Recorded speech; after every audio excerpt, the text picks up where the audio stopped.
At the scene of the crash, crews are moving the wreckage slowly.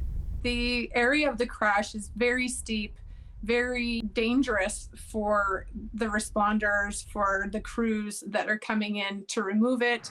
But images of the crash itself are seared into the minds of witnesses.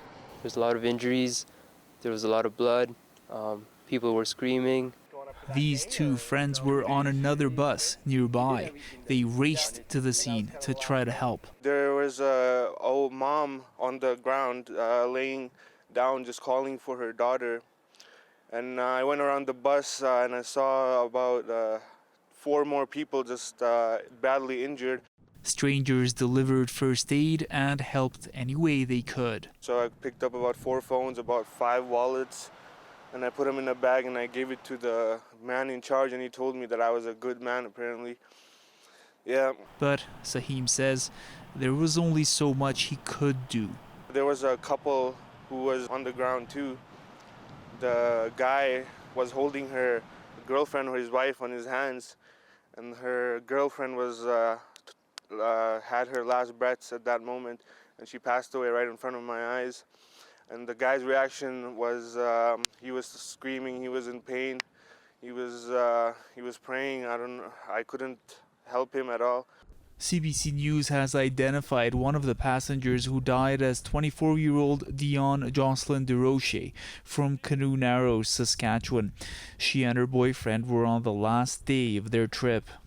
The last thing I remembered was falling onto the roof, and then we must have rolled like a couple times because I wasn't awake.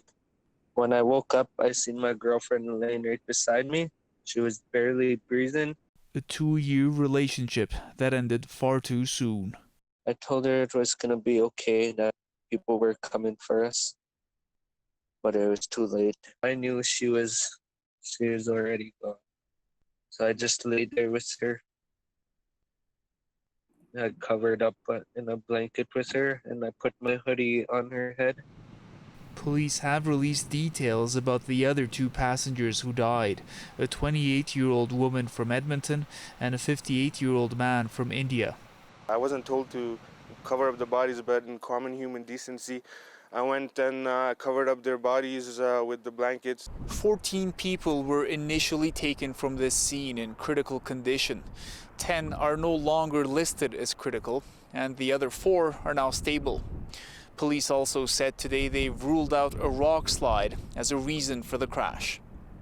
Rafi Bujikanian, CBC News, Jasper National Park.